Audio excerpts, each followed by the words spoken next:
Okey, soalan terakhir, soalan 6B. Puan Raisya menjalankan perniagaan kedai kasut Raisya yang beroperasi di Sungai Petani Kedah. Berikut adalah baki-baki yang diambil dari rekod perakawanannya pada 1 Mac 2025.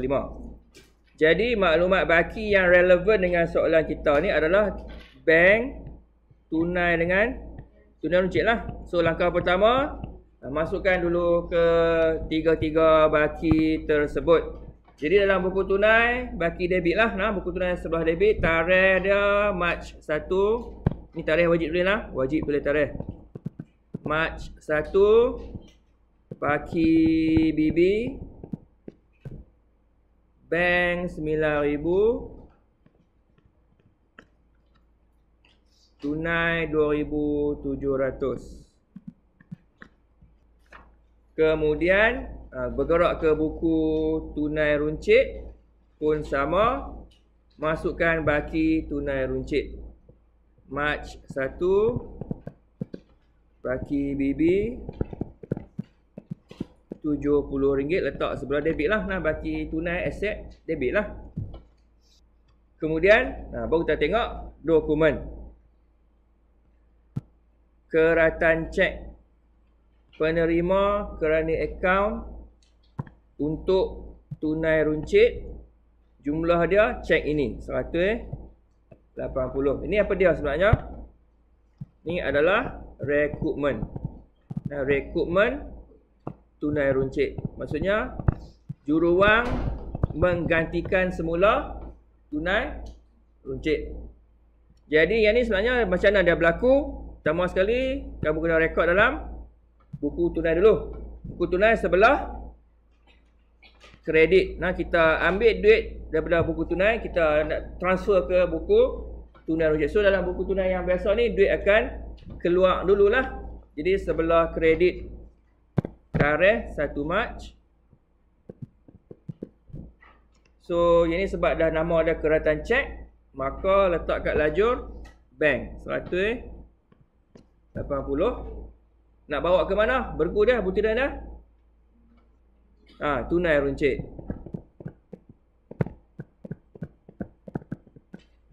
Okey, tu di buku tunai lah. Kita kreditkan buku tunai. Jadi bergu dengan buku tunai runcit. So dalam buku tunai runcit, kamu rekod penerimaan lah, duit masuk. Okey, Mac 1. Jadi sebab cek bank, so sini kamu tulis bank. So masuk 180. Okey, yang tu dipanggil recoupment. Wang ganti tunai runcit. Okey, selesai dokumen 1. Dokumen 2. Bil tunai. Kita siapa dia? Kedai kasut kan, kedai kasut. Tu kita bayar kan? Okay, ini kita bayar. Tapi awak tengoklah apa yang kita beli. Kertas A4 angka hanyalah RM20 sahaja. Jadi yang ni nak buka mana ni? Tunai runcit lah kan. Kebetulan kita dah ada kat tunai runcit. Masuk kat buku tunai runcit. Jadi 5 hari bulan. So bila kita buat pembayaran dalam buku tunai runcit, kamu tulislah apa yang kita bayar ni. So kita bayar kertas A4. Okay, tulis dulu kertas A4. Jadi sekarang ni letak di bawah lajur pembayaran RM20. Dan lagi satu, kena letak lajur analisis yang bersesuaian, iaitu alat tulis lah. RM20 tu letak alat tulis. Baru dapat markah lah. Kena ada 4 benda kat sini. Tarikh, butiran, lajur pembayaran dengan lajur analisis, baru kira betul. Okay, walaupun kamu nampak sini bil tunai kan, walaupun kamu nampak sini bil tunai, kita tengok angka yang kecil, maka masuk dalam buku tunai runcit. Baik, dokumen 3, resit rasmi. Tengok, cari nama kita. Kita di tempat kita bayar lah kan. Ni diterima ni maksudnya orang yang membayar lah. So kita bayar untuk apa? Rak pameran bertingkat.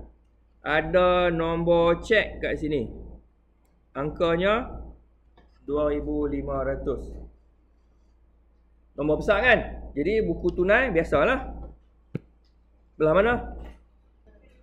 Kredit lah sebab kita buat pembayaran kan, kita membeli. ROC pameran bertingkat. Jadi sebelah kredit tarikh 7 ada nombor cek, maka kena letak lajur bank 2,500. Butiran apa nak tulis?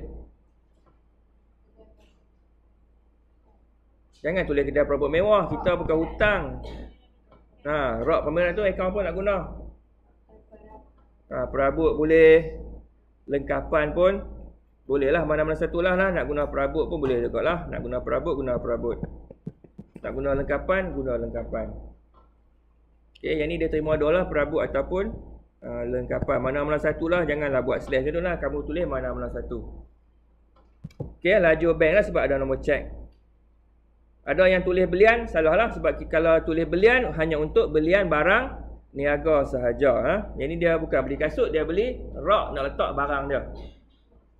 Okey, dokumen seterusnya resit rasmi. Kita nama kita kat atas. Jadi kalau macam ni apa cerita? Terima daripada perniagaan Abdul. Sebab apa? Menjelaskan hutang. Bila ada menjelaskan hutang, awak kena faham, mesti letak nama orang tu lah. Ini ada diskaun, ada angka, ada nombor cek. Jadi buku tunai belah mana ni? Debit lah sini. Sebab apa? Sebab kita yang terima lah, kita terima duit. Sebab kita yang keluarkan resit, maksudnya kita yang menerima duit. So buku tunai sebelah debit, tarikh 10, ada nombor cek, jadi 1,400, lajur bank. Kemudian ada diskaun, letak 100, lajur diskaun. Butiran dia tulis perniagaan Abdul. Sebab Abdul bayar hutang.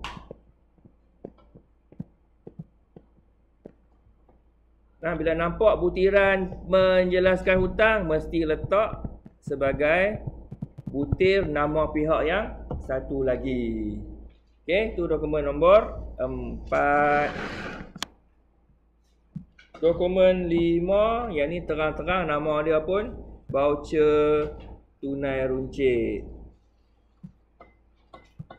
Jadi sila bergerak ke buku runcit, angkanya pun kecil saja. Mulakan lampu, baiki lampu kedai RM45. Nama atas pun tunai runcit terang-terang kat situ lah. Jadi ini masuk dalam buku tunai runcit. 14 hari bulan, tulislah baiki lampu kedai kau, boleh lah benda tu kan.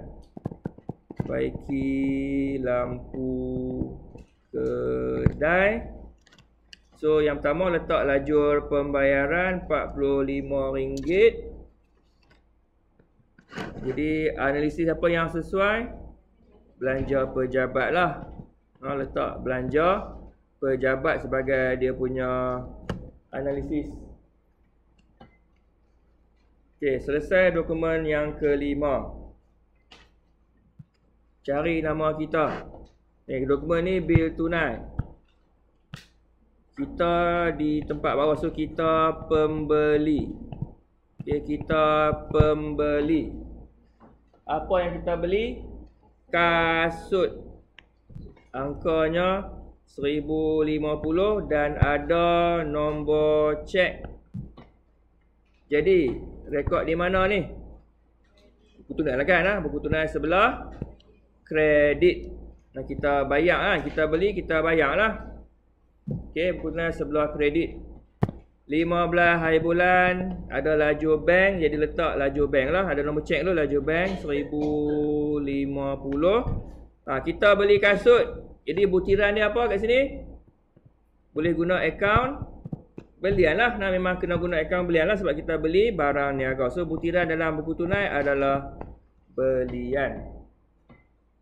Yang ni nama kita kat atas, bil tunai juga. Okay, kita kat atas, so kita yang jual lah, kita yang jual. Jual apa? Jual kasut. So maksudnya jual barang niaga bernilai RM900.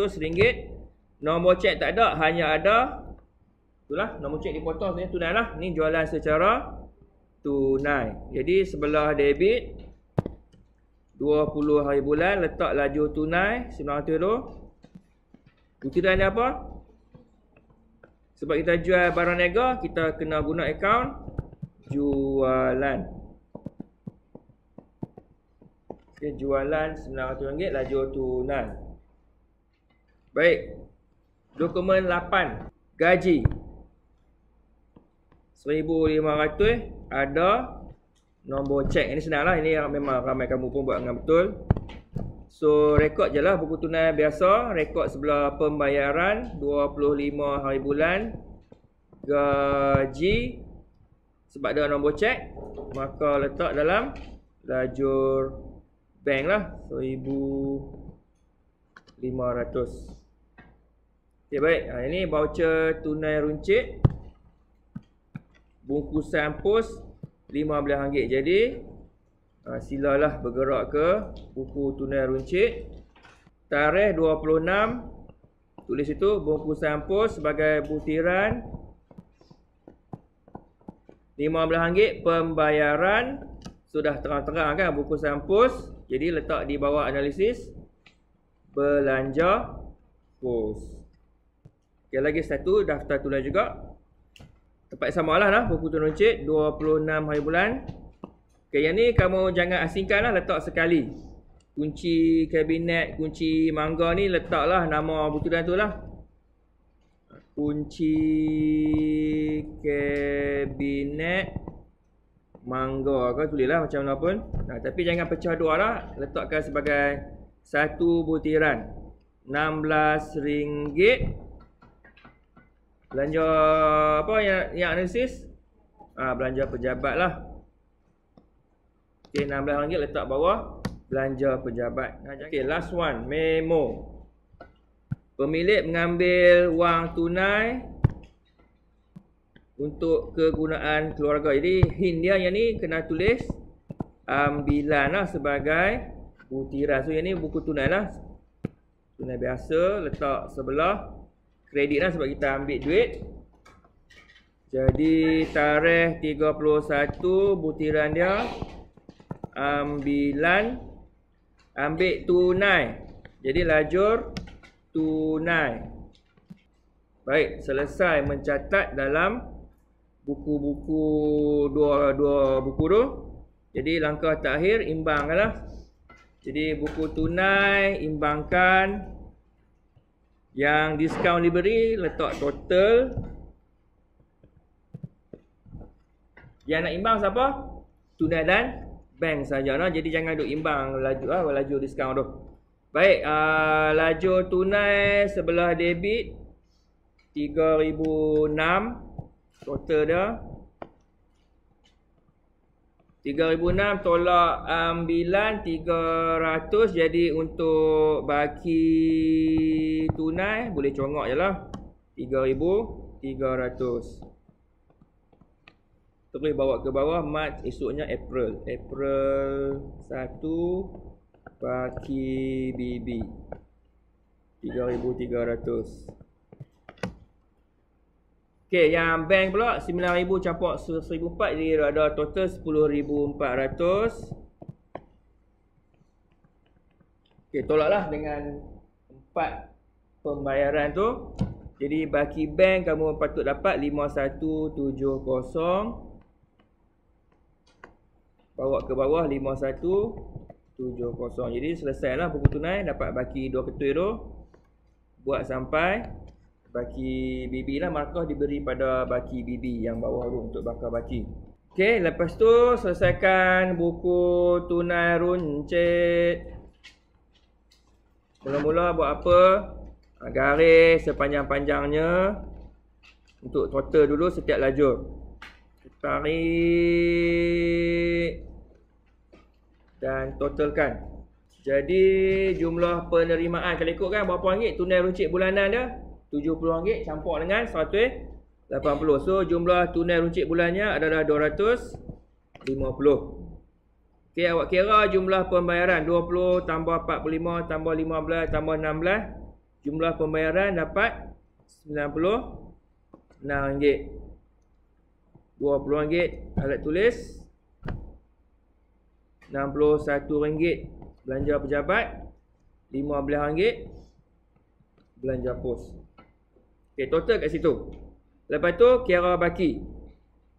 31 hari bulan baki HB. Macam mana kira baki? Tengok ni, 250 tolak dengan 96 lah. 250 tolak dengan 96 lah. Tulislah baki dia. Tunai runcit yang masih berbaki sebanyak 154. Lepas tu baru awak buat balik total bawah tu lah. 250. Nah, yang kat situ tu yang kita kata dia punya yalah, imbang ledger tu. Ni sebelah debit, ni sebelah kredit, ni baki. Buat balik total macam ledger biasa lah. Ada balik total besar kat bawah tu. So baki tu bawa lah. Bawa ke bawah. 154 April 1 baki bulan baru, baki BB. Dan soalan juga minta kamu buat lah rekrutmen. Biasanya kena buat lah rekrutmen tu. Jadi nak ganti balik berapa ringgit? Sama dengan angka yang kita gunakan. So yang rekrutmen bulan berikutnya tu dia sama banyak dengan jumlah yang kita gunakan. Jadi itulah jawapan buku tunai runcit untuk soalan nombor 6.